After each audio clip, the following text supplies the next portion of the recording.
என்னோட பேரு சுதா. நான் யாருக்கும் தெரியக்கூடாதுன்னு ஃபேஸ்புக் மூலமாக செஞ்ச ஒரு செயல் என்னுடைய வாழ்க்கையவே புரட்டி போடும் அப்படின்னு எனக்கு அப்போ தெரியாது. நான் 12 வரைக்கும் படிச்சிருக்கேன். படித்து முடித்த கொஞ்ச நாள்லேயே, அதாவது சில மாதங்கள்லேயே என்னுடைய பெற்றோர் வந்து எனக்கு திருமணம் செஞ்சு வச்சுட்டாங்க. நான் யாரையும் காதலிக்கல, அதனால் இது நிச்சயிக்கப்பட்ட திருமணம் தான். ஆனால் என்னுடைய கணவரோ என்னை ரொம்ப நாளாக காதலிச்சு கல்யாணம் பண்ண மாதிரி என்னை அப்படி தாங்குன்னு தாங்கினாரு. என்னை அன்பாக பார்த்துக்கிட்டாரு. என்னுடைய கணவர் பேர் கேசவன். அவர் துபாயில் ஒரு நிறுவனத்தில் வேலை செஞ்சுட்டு வர்றாரு. அவர் திருமணத்துக்காக 2 மாதம் லீவ் எடுத்துட்டு வந்தார். அந்த 2 மாதத்தில் முதல் 15 நாள் இந்த திருமண ஏற்பாடுகளுக்கே அவர் வந்து செலவழிச்சிட்டாரு. திருமணம் முடிஞ்ச பிறகு 45 நாள் என்னோட மட்டுமே இருந்தார். அந்த 45 நாட்களும் நாங்கள் ரொம்ப சந்தோஷமாக இருந்தோம். எந்த தொந்தரவும் இல்லை. எங்களுக்குன்னு உருவான ஒரு உலகத்தில் வாழ்ந்துட்டு இருக்கிற மாதிரி எனக்கு தோணுச்சு. திருமணமான கொஞ்ச நாளையே அவர் எனக்கு ரொம்பவும் பிடிச்சி போச்சு. என்னுடைய கணவர் வீட்டில் அவங்களுடைய அம்மாவும் கணவருடைய தம்பியும் ஒரு தங்கையும் மட்டும்தான். கணவருடைய தம்பிக்கு என் கணவரை விட 2 வயசு மட்டும்தான் வித்தியாசம். அவருடைய தங்கைக்கு இப்போ 15 வயசு ஆகுது. அவள் வந்து ஸ்கூலில் படிச்சுக்கிட்டு இருக்கா. மாமியாரை பற்றியும் எந்த குறையும் சொல்ல முடியாது. அவங்க பக்தியில் ரொம்ப ஊறி போயிட்டாங்க. அந்த பாரம்பரியத்தில் ஊறி போய் இருந்தாங்க. அவர் இன்னும் 45 நாள் தான் என் கூட இருப்பார் அப்படின்னு தெரிஞ்ச பிறகு அந்த நாட்கள் குறைய எனக்கு உயிரே என் உடம்புல விட்டு போகிற மாதிரி இருந்துச்சு. கடைசியாக என் கணவரான கேசவன் என்னை விட்டு பிரியும் நேரம் வந்துச்சு. என்னுடைய மொத்த சந்தோஷங்களையும் பறிகொடுத்தது போல எனக்கு தோணுச்சு. அவர் துபாய்க்கும் போயிட்டார். போகும்போது நிச்சயம் நான் 3 மாதத்தில் திரும்பி வந்துடுவேன்.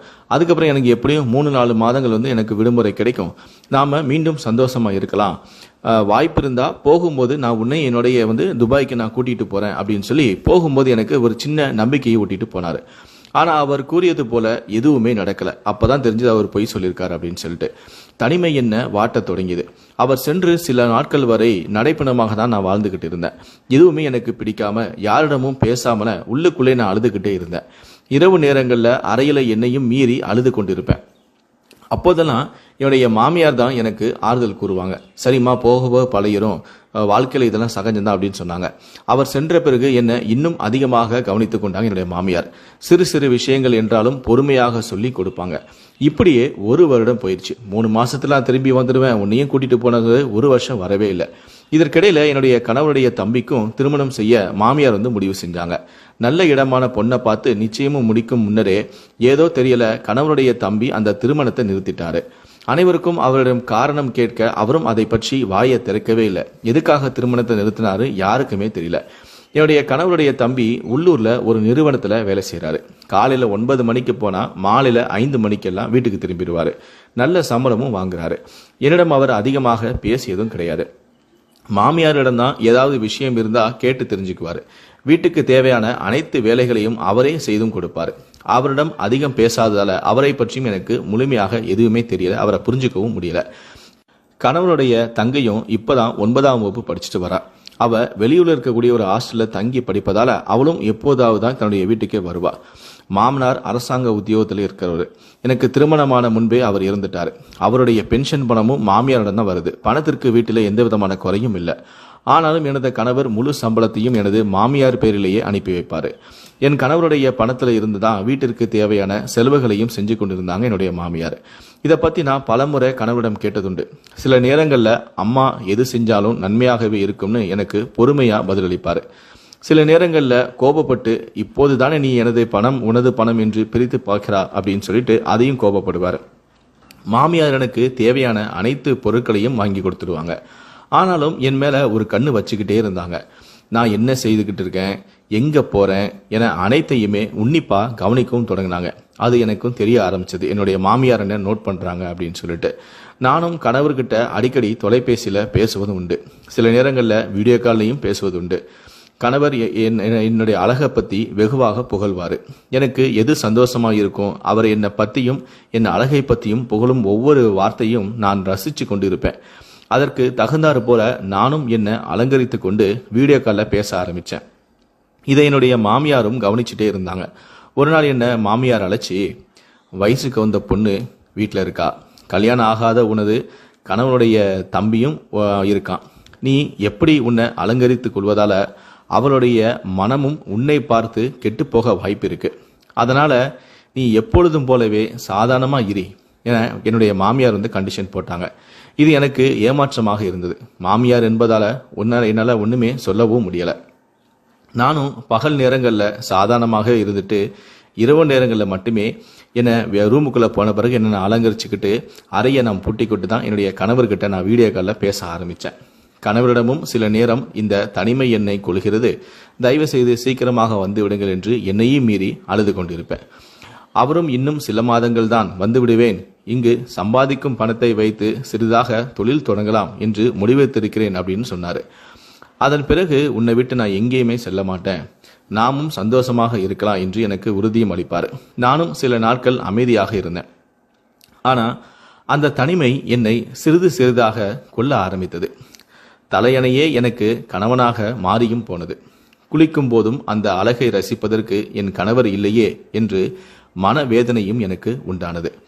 சில நேரங்களில் கணவனுக்காக சில புகைப்படங்களையும் எடுத்து அனுப்புவதை நான் வழக்கமாக கொண்டிருந்தேன். அதை பார்த்துவிட்டு வெகுவாக என்னை புகழ்ந்து தள்ளுவார். அந்த புகழ்ச்சியே எனக்கு ஒரு போதையாக அமைந்தது. இப்படியே சிறிதாக ஆரம்பித்த இந்த பழக்கம் எல்லை மீறி போனது. குளியலறைக்கு செல்லும் பொழுதும் புகைப்படம் எடுத்து என்னை நானே ரசித்து கொண்டேன்.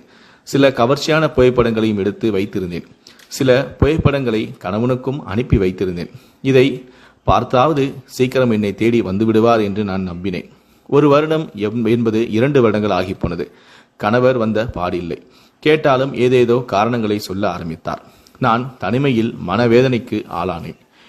வீட்டில் எவ்வளவு வசதிகள் இருந்தாலும் கணவன் என்ற ஒருவன் இல்லாததால் என்னுடைய வாழ்க்கையே வெறுமையாக இருந்தது. அதை சொல்லி அழுதுவதற்கு கூட என் வயதிற்கு ஏற்றாறு போல அந்த வீட்டில் யாருமே இல்லை. போதாத குறைக்கு வீட்டில் வேலையும் அதிகமாக இருப்பதால் பெரும்பாலும் அனைத்து வேலைகளையும் மாமியார் பார்த்து விடுவார். எனக்கு நேரம் போவதே கடினமாக இருந்தது. அப்பொழுதுதான் ஃபேஸ்புக் என்ற ஒன்றை பற்றி தெரிந்து கொண்டேன். நானும் எனக்காக ஒரு அக்கவுண்டை ஓபன் செய்து அதில் உள்ளவற்றை பார்க்க தொடங்கினேன். அதில் உலகில் உள்ள அனைத்து விஷயங்களையும் பற்றியும் தெரிந்து கொண்டேன். எனக்கு இதில் தனிமையில் இருந்து சற்று ஆறுதலும் கிடைத்தது. பொழுதுபோக்கிற்காக பார்க்க தொடங்கிய நாமும் நம்மிடம் இருக்கும் ஆடைகளை பற்றி சில புகைப்படங்களை எடுத்து பதிவிடலாமே என்று எனக்கும் தோன்றியது. நினைத்தாற் போல நான் எனது முகத்தை மறைத்து கொண்டு ஆடைகளை மட்டுமே புகைப்படம் பிடித்து பதிவும் செய்தேன். பதிவு செய்த சில மணி நேரங்களிலேயே அதிகமான பார்வையாளர்கள் கவர்ந்தது அந்த புகைப்படம். அதிகமானோர் எனக்கு நட்புக்கான அழைப்புகளையும் விடுத்தனர். சிலர் எனது ஆடைகளை பற்றி புகழ்ந்து எழுதியும் இருந்தனர். இது எனக்கு மேலும் சந்தோஷம் அளித்தது. சில நாட்களிலேயே நான் அதில் முழுமையாக மூழ்கியும் போனேன். எப்பொழுதும் ஃபேஸ்புக்கில் இருக்கவும் தொடங்கினேன். எனக்கு இன்னும் ஒரு விபரீத ஆசையும் தோன்றியது. அந்த ஆசையால் எனது வாழ்க்கை எப்படி புரட்டி போட போகிறது என்பதை அப்பொழுது நான் அறிந்திருக்கவே இல்லை. நானும் என்னுடைய புகைப்படத்தையும் பதிவிடலாமே என்று முடிவும் செய்தேன். அதன்படி என்னுடைய முகம் தெரியாமல் அந்த புகைப்படத்தையும் பதிவு செய்தேன். அதற்கும் நல்ல வரவேற்பு கிடைத்தது. பெரும்பாலானோர் நல்ல கருத்துக்களை பதிவும் செய்தனர். சிலர் மோசமாகவும் பதிவு செய்திருந்தனர். அதை நான் கண்டுகொள்ளவில்லை. ஒரு சிலரோ எனது அங்கங்களை வர்ணித்து கவிதையாகவும் கருத்திட்டனர். எனக்கு இதை ரொம்ப பிடித்திருந்தது. அவர்களின் புகழ்ச்சியிலிருந்து எனக்கு நான் செய்வது தவறு என்று கூட எனக்கு தோன்றவில்லை. அந்த அளவுக்கு என்னுடைய கணவனையும் தாண்டி அவர்கள் சிலர் கவிதையாக வர்ணித்திருந்தனர். நானும் முகத்தை மறைத்து விதவிதமான புகைப்படங்களை எடுத்து பதிவிட ஆரம்பித்தேன். ஃபேஸ்புக்கு நான் ஒரு அடிமையாகவே விட்டேன். அதுதான் உண்மை என்று சொல்ல வேண்டும். இப்பொழுது எல்லாம் கணவரின் நினைவு கூட எனக்கு சில சமயம் வருவதும் இல்லை. அந்த அளவிற்கு நான் அந்த ஃபேஸ்புக்கில் மூழ்கி போயிருந்தேன். ஆரம்பத்தில் சாதாரண புகைப்படங்களை பதிவேற்றிய நான் போக போக சற்று கவர்ச்சியான புகைப்படங்களையும் பதிவிட ஆரம்பித்தேன். அதிலும் எனக்கு நிறைய கருத்துகளும் கவிதைகளும் வரத் தொடங்கின. அதில் சிலர் எனது கணவர் வர்ணிக்காத வார்த்தைகளிலெல்லாம் என்னை வர்ணித்தனர். இது எனக்கு மேலும் மகிழ்ச்சியை அடைய வைத்தது. மனதில் ஏதோ ஒரு ஓரத்தில் நாம் செய்வது தவறு என்று தெரிந்தும் கூட நாம் தான் முகத்தை காட்டவில்லையே என்று தைரியத்துடன் நான் இதை செய்து வந்திருந்தேன். மாமியார் கண்டுபிடிக்கவா போறாங்க, யாரும் கண்டுபிடிக்க மாட்டாங்க என்று தைரியமாக இருந்தேன். ஒரு நாள் நான் எதிர்பார்க்காத அந்த சம்பவம் நிகழ்ந்தது. புகைப்படம் எடுத்துக்கொண்டிருக்கும் பொழுது தவறுதலாக தொலைபேசி கீழே விழுந்து நொறுங்கியது. அதில் நான் மிகவும் பதட்டம் அடைந்து விட்டேன்.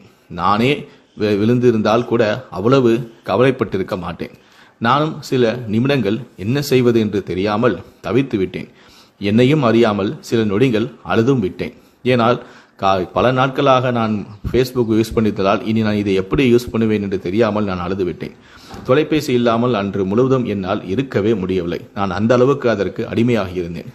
அப்படி எனது உலகமாக மாறி போயிருந்த அந்த தொலைபேசி, அந்த ஃபேஸ்புக், கணவரும் என்னை தொடர்பு கொள்ள முயற்சித்த போதும் அதை கிடைக்காததால் எனது மாமியார் தொலைபேசியில் தொடர்பு கொண்டுதான் அன்று என்னுடன் பேசினார்.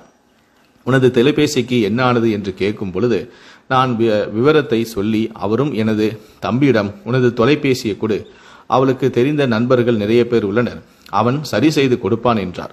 நானும் சரி என்று அவர் சொன்னதால் அவருடைய தம்பியிடம் உடைந்து போன அந்த செல்போனை கொடுத்து விட்டேன். பின்பு மெமரி கார்டை மட்டும் கழட்டி வைத்துவிட்டு தொலைபேசியை எனது கணவரின் தம்பியிடம் கொடுத்தேன். அப்பொழுது எனக்கு தெரியாது ஃபேஸ்புக் தொலைபேசியில் தான் இருக்கும் என்று. அவரும் சொன்னது போல தொலைபேசியை சரி செய்து கொடுத்தார். ஆனால் முன்பெல்லாம் என்னை பார்த்தால் சிறிதாக புன்னகைப்பார். இப்பொழுது அது காணாமல் போயிருந்தது. ஏதோ கோபத்துடன் பார்ப்பதை போல எனக்கு தோன்றியது. தொலைபேசி வந்த மகிழ்ச்சியில் அதை நான் பெரிதாக எடுத்துக்கொள்ளவில்லை. பிறகு சில நாட்கள் நன்றாகவே சென்றது. ஒரு நாள் எனது கணவரின் தம்பியின் தொலைபேசி கூட்டத்தில் சார்ஜ் ஏறி கொண்டிருந்தது. அதை நான் கவனிக்கவில்லை. யதார்த்தமாக எனது கைப்பட்டு அந்த தொலைபேசி கீழே விழுந்தது. நானும் பதறிப்போய் ஏதாவது ஆகிவிட்டதா என அதை எடுத்து பார்க்க ஆரம்பித்தேன்.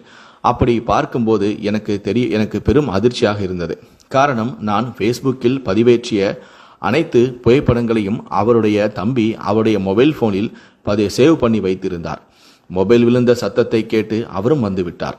எனக்கு அந்த புகைப்படங்களை அழிப்பதற்கு கூட நேரம் கிடைக்கவில்லை. நான் அந்த புகைப்படங்களை வெறித்து பார்த்து கொண்டிருப்பதை கவனித்த அவர் எதுவும் பேசாமல் என் கைகளில் இருந்த தொலைபேசியை பிடுங்கிச் சென்றார். எனக்கு தலையில் வெடி விழுந்தது போல அந்த இடத்திலேயே நான் நின்று கொண்டிருந்தேன். எனக்கு ஒன்று மட்டும் புரிந்து போனது, அனைத்து விஷயங்களும் கணவரின் தம்பிக்கு தெரிந்துவிட்டது என்று. பின்பு உடனடியாக சென்று என் பேரில் இருந்த ஃபேஸ்புக் அக்கௌண்டை அழித்து விட்டேன்.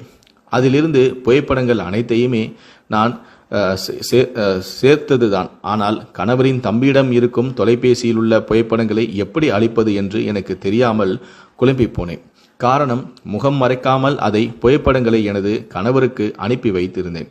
அதை கணவர் பார்த்தால் நிச்சயம் தெரிந்து கொள்வார். எனக்கு அப்பொழுதுதான் ஒரு விபரீதம் புரிய ஆரம்பித்தது. சாதாரணமாக செய்த ஒரு செயல் எப்படி என் வாழ்க்கையை சிதைக்கப் போகிறது என யோசிக்க ஆரம்பித்தேன். நான் செய்த தவறுக்காக என்னையும் அறியாமல் என் கண்களில் இருந்து கண்ணீர் வந்தது. அந்த புகைப்படம் மட்டும் வெளியே தெரிந்தால் எனது வாழ்க்கை என்ன ஆகும்? எனது அப்பா அம்மாவின் மானம் மரியாதை என்னவாகும்? உற்றார்களும் உறவினர்களும் எப்படி என்னை பார்ப்பார்கள் என்று நினைக்கும் பொழுதே என்னுடைய மனம் பதபதைக்க ஆரம்பித்தது. நானும் எப்படியும் கணவரின் தம்பியிடம் பேசி அந்த புகைப்படங்கள் எல்லாம் எப்படியாவது அழித்து விடலாம் என்று முடிவு செய்திருந்தேன். மாமியார் இல்லாத சமயம் பார்த்து அவரது அறைக்கு சென்றேன். அவரும் என்னை என்னவென்பது போல சற்று கோபமாகவே பார்த்தார். நானும் பேச முடியாமல் திணறி நின்றிருந்தேன். இதை அவர் புரிந்து கொண்டார். பின்பு அவர், அண்ணி, உங்களை நல்லவர் என்று நினைத்திருந்தேன், ஆனால் நீங்கள் இவ்வளவு மோசமானவராக இருப்பீர்கள் என்று எனக்கு நினைக்கவில்லை. எதற்காக இப்படி செய்தீர்கள் என்று அவர் கேட்டார். நானும் பதிலேதும் கூற முடியாமல் தலை குனிந்து நின்றிருந்தேன். பின்பு அவரும் மாமியாரும் இல்லை என்பதை புரிந்து கொண்டு தனது அறையை விட்டு வேகமாக வெளியே சென்று விட்டார். 2 நாட்கள் கழித்து மீண்டும் விடாமல் அவரிடம் கெஞ்ச ஆரம்பித்தேன். தயவு செய்து எனது போட்டோக்களை யாரிடமும் காட்டிவிடாதீர்கள். எனது வாழ்க்கையே உங்கள் கையில் தான் உள்ளது. நான் விபரீதம் புரியாமல் தவறு செய்துவிட்டேன். என்னை மன்னித்து விடுங்கள். அந்த போட்டோக்களை உடனடியாக அழித்து விடுங்கள் என்று அழுது கொண்டே கூறினேன். ஆனால் அவரோ கேட்பதாக இல்லை.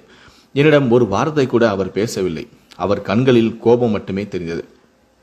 எனக்கு ஓரளவு தெரிந்து போனது, எப்படியும் எனது மாமியாரிடமும் கணவரிடமும் சொல்லிவிடுவார் என்று.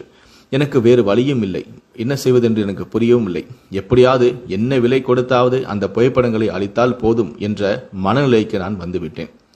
ஒரு நாள் அவர் தனியாக இருக்கும் பொழுது அவரது அறைக்கு சென்ற நான் அவரிடம், நீங்கள் என்னை என்ன வேண்டுமானாலும் செய்து கொள்ளுங்கள், எப்படி வேண்டுமானாலும் என்னை உபயோகப்படுத்திக் கொள்ளுங்கள், ஆனால் தயவு செய்து அந்த புகைப்படங்களை மட்டும் அழித்து விடுங்கள் என்று சற்று தலை குனிந்தவாறே நான் கூறினேன்.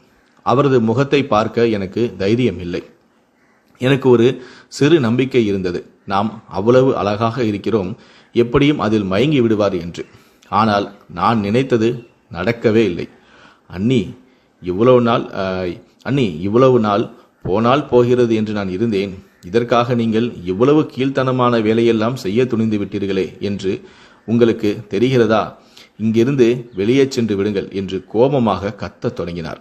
நான் அதற்கு மேல் பேசாமல் அமைதியாக வெளியே வந்துவிட்டேன். என்னுடைய உடலை பல பேர் பார்த்து வர்ணித்தார்கள், புகழ்ந்தார்கள். நிச்சயமாக என் கொழுந்தன் என்னை அனுபவிப்பார் என நினைத்தேன். ஆனால் அவரோ கோபப்பட்டு விட்டார். நான் வெளியே வருவதை எனது மாமியாரும் கவனித்து விட்டார்.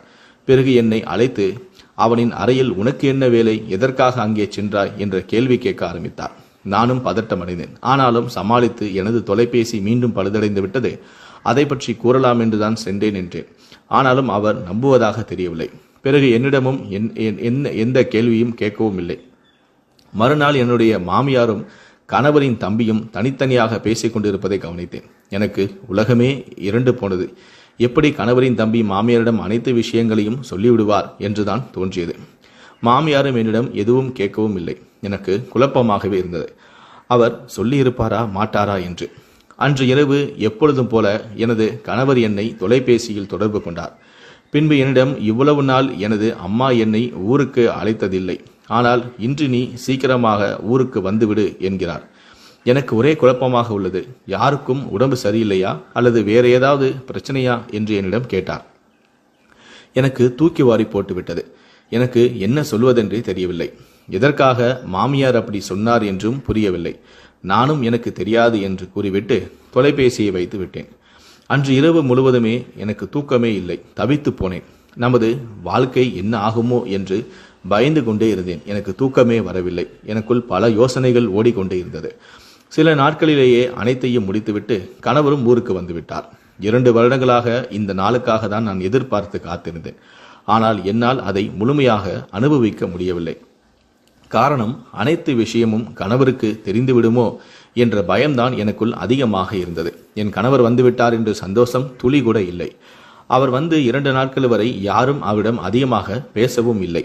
நானும் எப்பொழுதும் சோகமாகவே இருப்பதை கணவரும் கண்டுபிடித்து விட்டார்.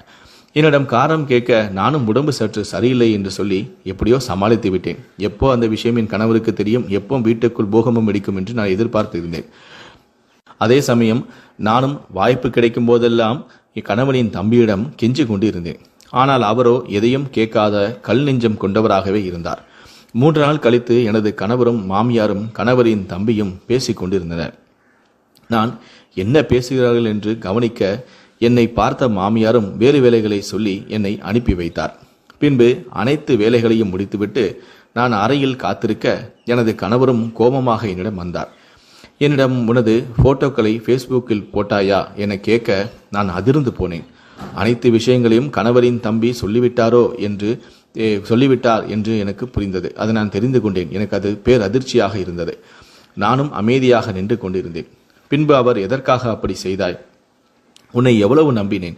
ஆனால் நீ எனக்கு தெரியாமல் இப்படி ஒரு காரியத்தை எப்படி உனக்கு செய்ய மனம் வந்தது என்று கோபப்பட்டு கத்தினார். நானும் பதில் எதுவும் கூறாமல் அமைதியாக நிற்க அவருக்கு மேலும் கோபம் உண்டானது. எனது கன்னத்தில் ஓங்கி ஒரு அறை விட்டார். எனக்கு அதற்கு மேலும் அந்த வீட்டில் இருப்பது சரியாக தோன்றவில்லை.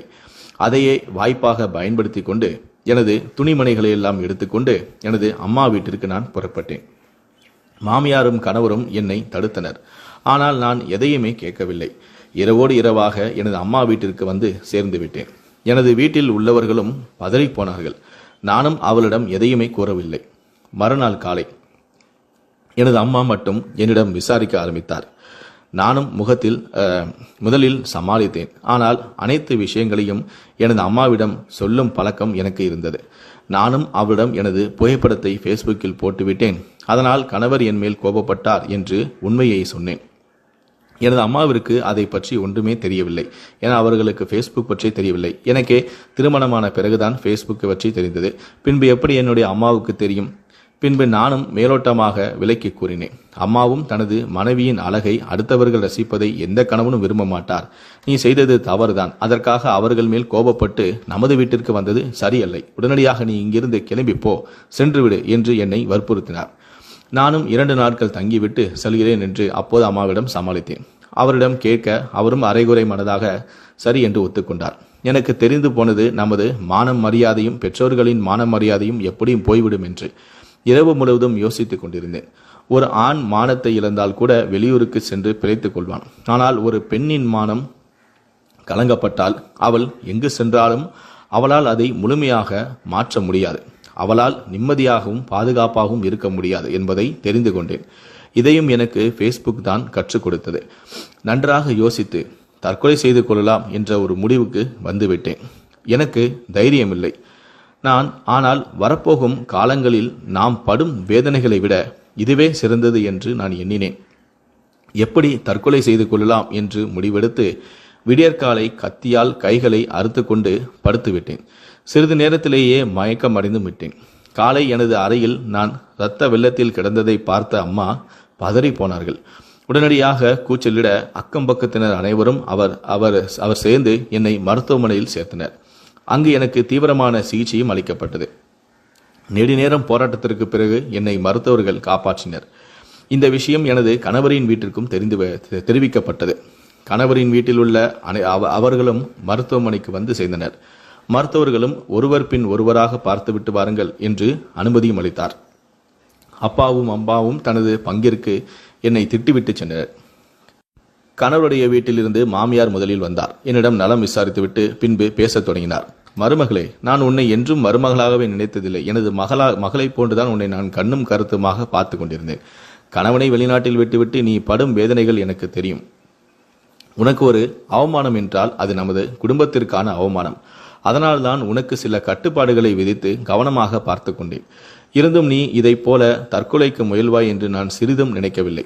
சாதாரண ஒரு விஷயத்திற்கு எப்படி இவ்வளவு பெரிய முடிவு எடுக்க உனக்கு தோன்றியது என்று சிறிதாக கோபப்பட்டு போய்விட்டார். பிறகு கணவரின் தம்பி வந்தார். அண்ணி, நான் உங்களிடம் ஏதாவது தவறாக நடந்திருந்தால் என்னை மன்னித்து விடுங்கள். உங்களின் நலன் கருதியே நான் அவ்வாறு செய்தேன். அன்று நீங்கள் தொலைபேசியை பழுது பார்க்க கொடுத்த பொழுது நானும் அந்த கடையின் அருகில்தான் இருந்தேன். அதனால் அந்த புகைப்படங்களை வேறு யாரும் பார்ப்பதற்கு வாய்ப்பு கொடுக்கவில்லை. இதுவே நான் வேறு எங்காவது சென்றிருந்தால் அவர்கள் நிச்சயமாக அதை எடுப்பதற்கு வாய்ப்புண்டு. அதை ஃபேஸ்புக்கில் போடவும் வாய்ப்புண்டு. அதை வைத்து அவர்கள் பணம் சம்பாதிக்கவும் வாய்ப்புண்டு. அதை வைத்து உங்களை மிரட்டியும் பணம் சம்பாதிக்க முடியும். உங்களை வேறு விதத்திற்கு அவர்களால் பயன்படுத்தவும் முடியும். இது வேறு யாராவது பார்த்திருந்தால் உங்களுக்கும் நமது குடும்பத்திற்கும் பெரும் அவமானமாக அமைந்திருக்கும். கடவுளின் அருளால் அப்படியே எதுவும் நடக்கவில்லை. உங்களை எனது அம்மாவைப் போலதான் நான் நினைத்திருந்தேன். ஆனால் நீங்கள் தவறாக பேசியதை என்னால் ஏற்றுக்கொள்ள முடியவில்லை. அதனால் நான் உங்களின் மேல் கோபப்பட வேண்டிய சூழ்நிலைக்கு நான் தள்ளப்பட்டேன். எனக்கு நிச்சயதார்த்தம் நடக்கும் முன்பே திருமணத்தை நிறுத்திவிட்டேன் என்று எல்லோருக்கும் தெரியும். ஆனால் அதன் காரணம் யாருக்கும் தெரியாது. எனக்கு வர இருந்த பெண்ணுக்கு சில ஆண்களுடன் தொடர்பு இருந்ததால் தான் நான் அவளை வேண்டாம் என்று கூறிவிட்டேன். எனக்கும் அண்ணியைப் போல நல்ல பெண்ணாக பாருங்கள் என்று அம்மாவிடம் அடிக்கடி கூறியும் வந்தேன். ஆனால் நீங்கள் இப்படி நடந்து கொண்டது எனக்கு மனவேதனை அளிக்கிறது. இப்பொழுதும் கூட நீங்கள் கவர்ச்சி புகைப்படங்களை பதிவேற்றியதை நான் யாரிடமும் சொல்லவில்லை. அன்று அம்மாவிடம் அண்ணனை வரச் சொல்லுங்கள் என்று தான் நான் பேச வேண்டியிருக்கு என்று சொன்னேன். அண்ணன் வந்த பிறகும் கூட அண்ணனிடம் அண்ணி ஃபேஸ்புக் உபயோகிக்கிறார், அவரது சாதாரண புகைப்படத்தை பதிவிடுகிறார் என்று மட்டும்தான் கூறினேன். மேற்படி நீங்கள் என்னை அழைத்த எந்த விஷயத்தையும் யாரிடமும் நான் கூறவில்லை. இனியும் நான் கூறப்போவதும் இல்லை. எனது அண்ணனைப் போல கணவர் கிடைத்ததற்கு நீங்கள் கொடுத்து வைத்திருக்க வேண்டும். தயவு செய்து இனி வரும் காலங்களில் அவருக்கு துரோகம் செய்து விடாதீர்கள். உங்களுக்காக இல்லாவிட்டாலும் சரி, எனது அண்ணனுக்காக நான் உங்களை மன்னித்து விடுகிறேன். நீங்கள் அவருடன் சேர்ந்து சந்தோஷமாக வாழ்ந்து நமது குடும்பமான மரியாதையும் உங்களது குடும்பமான மரியாதையும் காப்பாற்றிக் கொள்ளுங்கள் என்று கூறிவிட்டு அவர் சென்று விட்டார். அடுத்ததாக எனது கணவர் எனக்கு அறைக்கு வந்தார். வந்தவுடன் எனது அருகில் அமர்ந்து அழ ஆரம்பித்து விட்டார். நான் செய்தது தவறுதான். நான் இந்த சாதாரண விஷயத்திற்காக உன்னை நான் அடித்திருக்க கூடாது. சில பெண்களின் வாழ்க்கை ஃபேஸ்புக்கினால் எவ்வளவு பாழாகி போகிறது என்பதை நான் கண்கூடாக பார்க்கிறேன். எங்கே உனது வாழ்க்கையும் அப்படி போய்விடுமோ என்று எண்ணத்தில்தான் நான் செய்துவிட்டேன். உன்னை கண்டித்தேன். என்னை மன்னித்து விடு என்று என் கைகளை பிடித்து கொண்டு அழ ஆரம்பித்தார். அவர் அழுவதை பார்த்ததும் எனக்கு என்னை அறியாமல் அழுகையும் வந்தது. சில நாட்களிலேயே நானும் குணமாகி கணவர் வீட்டுக்கு வந்துவிட்டேன். மாமியாரும் எங்களுக்கென்று ஒரு தனியாக வீட்டை பார்த்து தனி கொடுத்தனம் அமர்த்தினார். கணவர் தொழில் தொடங்குவதற்காக எவ்வளவு நாள் அனுப்பிய பணத்தையும் அதோடு சேர்த்து ஒரு பெரிய தொகையும் எனது கணவரின் தம்பியின் சார்பாக கொடுத்து எனது கணவர் சொந்தமாக தொழில் செய்ய உதவியும் செய்தனர். நாங்களும் எங்களின் வாழ்க்கையை சந்தோஷமாக வாழ ஆரம்பித்தோம். கணவரின் தம்பியும் அடிக்கடி வீட்டிற்கு வந்து போவார். இப்பொழுதெல்லாம் அவரை காணும் பொழுது கடவுளை காண்பதாகவே தோன்றுகிறது.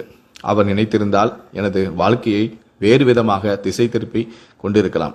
எவ்வளவோ ஆண்கள் வாய்ப்புக்காக ஏங்கி கிடைக்கும் பொழுது கிடைத்த வாய்ப்பை என்னை நல்வழியை பயன்படுத்துவதற்காக பயன்படுத்தி கொண்ட அவரை பார்க்கும் பொழுது உண்மையாகவே கடவுளாக எனக்கு தெரிகிறார். எங்களுக்கும் 2 குழந்தைகளும் ஆகிவிட்டது. எங்காவது வெளியே சென்றால் கூட கணவனை வெளிநாட்டில் விட்டுவிட்டு இங்கு தவிக்கும் பெண்களை காண்பதும் உண்டு. அவர்களை காணும் பொழுதெல்லாம் நான் பட்ட கஷ்டங்களை மட்டுமே எனக்கு நினைவிற்கு வரும். எனக்கு என்னை புரிந்து கொண்ட எனது குடும்பத்தார்கள் இருந்தனர். ஆனால் எல்லா பெண்களுக்கும் அப்படி அமையும் என்று சொல்லிவிட முடியாது. அவர்களுக்காக என்னால் முடிந்த அளவு பிரார்த்தனைகளை மட்டுமே என்னால் செய்ய முடியும். சமூக வலைத்தளங்களை உபயோகிப்பது தவறு ஒன்றும் இல்லை.